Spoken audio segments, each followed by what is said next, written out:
Welcome to the Song of Achilles by Madeline Miller.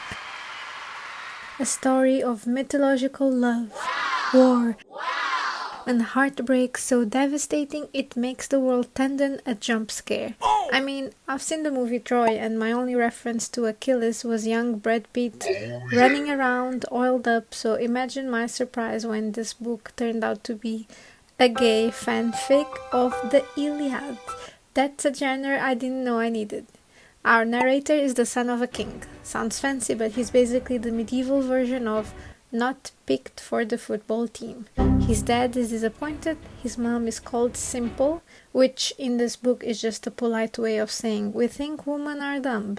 Spoiler, women in this story exist only as scary witches, disposable sacrifices, or background decoration. Every time one popped up, I was like, what's going to be your tragic fate? Anyway, our narrator grows up feeling like a disappointment. When he's little, his dad hosts games, and who shows up? Achilles. Golden, perfect, pink-footed, yes, and already winning everything. He hates him immediately. Achilles, by the way, is the son of Peleus and the sea nymph Thetis. Forced intercourse vibes, mythological trauma, yikes. Thetis is basically a damp horror mother who shows up dripping wet even on dry land to remind Achilles he's destined for greatness and everyone else is trash. At age 9, our narrator is carted off to propose to Ellen. Yes, that Ellen. 9 years old, yes. The most beautiful woman alive is hidden behind a veil like she's on the Bachelor's mythological edition, and all the men agree they'll respect her choice. Which is rare, because usually women in this book get about the same level of respect as a goat. Helen picks Menelaus of Sparta, and the story rolls on. Then our narrator kills a kid, accidentally, but still. Pushes him, a kid cracks his skull, game over. Instead of being punished for murder, our narrator just gets grounded to another kingdom. Exiled for embarrassment, not crime. His dad basically ships him off with a lyre, some gold, and 0 hugs. Where does he end up? In Phthia, home of Peleus, home of Achilles. And finally, our narrator tells us his name, Patroclus.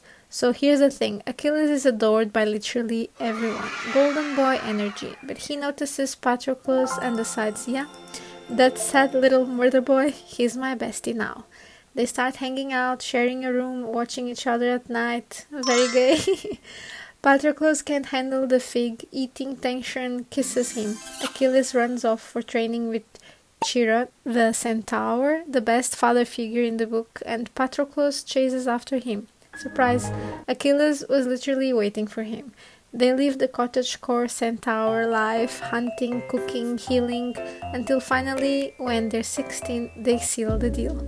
Patroclus thinks Achilles is asleep, turns to look at him lovingly, only to find Achilles staring right back. But happy times don't last. Achilles' dad summons them back. Helen been kidnapped by Paris, Orlando Bloom, Legolas if you may. All the kings who swore to defend her marriage are being called to war.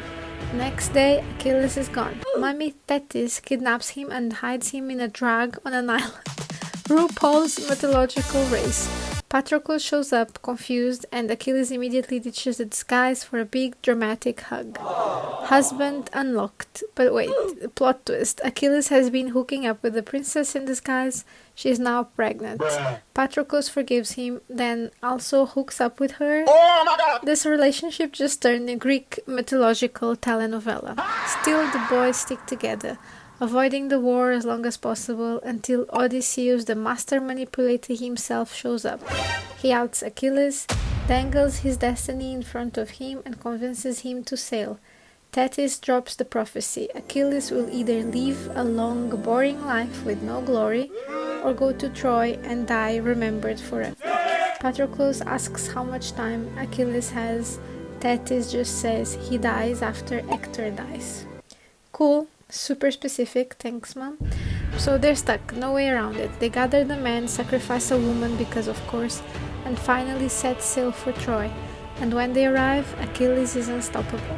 Patroclus is terrified since he has to fight too. Together they build a weird little gay community with enslaved women, cute and tragic. One specifically stands out, Briseis, which Patroclus builds a sweet relationship with. The war begins. It's not a quick war solved in weeks, neither months. Years pass, 10 years to be exact. The men grow impatient, and then Menelaus' brother, Agamemnon, who has always had a bad relationship with Achilles, decides to dare him by taking Briseis from his court. No! Patroclus asks Achilles to fight for her, but Achilles decides if Agamemnon takes her, then he'll have an excuse to kill him. Patroclus, in the meantime, has built his own reputation in the camp as a healer, and he tries to make a deal and save Briseis. He manages, but Achilles demands Agamemnon to apologize or he won't fight. Well, weekend is over and the war restarts. The Greeks are losing, it gets so bad the Trojans enter their camp. Achilles only worries about his pride and glory, and he's so blind he doesn't notice his own army is losing respect for him. And then Patroclus has the brilliant idea of going to war disguised as Achilles, so the man can feel confident, and his glory can be restored. The only problem in his plan is Patroclus is not exactly the best warrior, so yeah, he dies. Oh no! By Hector. Drama. As you can imagine, Achilles goes feral and kills Hector, and then proceeds to roll him around the Trojan wall, attached to his chariot, not cool at all.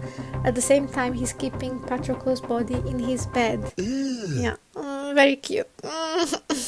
His ghost hanging around, not able to leave.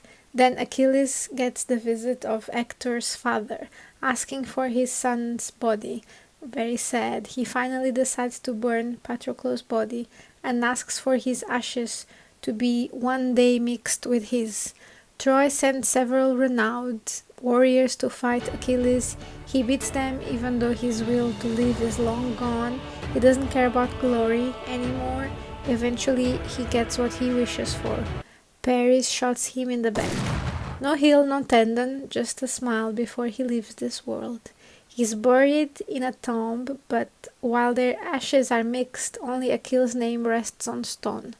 Achilles' son joins the war, and at only 13 he's already a psychopath. Well done, Thetis, for creating a monster. There's the horse and all of that.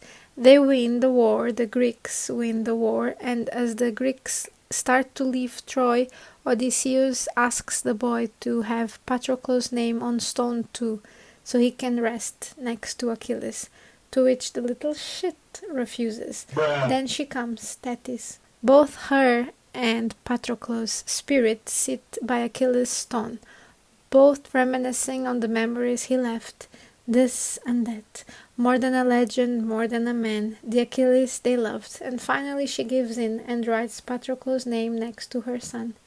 And then they meet in the underworld. Yay! That was the book.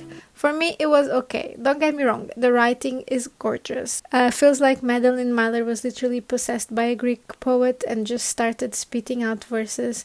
The prose is lush, lyrical, dripping with mythic vibes, but pacing slow burn, like glacial. It only really picks up near the end, and the POV entirely from Patroclus means we spend 300 plus pages hearing him basically fanboy over Achilles. Character development barely shows up until halfway through, but then Briseis enters the picture, and thank the gods. Because she gives Patroclus actual dimension. He's a healer, a loyal friend, someone who knows every soldier's name, and even someone willing to call Achilles out. And I love that for him. And Thetis, she also gets a redemption arc, so go off, queen. Overall, it was beautiful written, but story-wise, just okay for me. I didn't cry, which apparently makes me a monster, because everyone swears this book ruins them. But I already knew Achilles' fate, so maybe that killed the impact. Anyways, thank you for watching. Like and subscribe, and I'll see you very soon. Bye!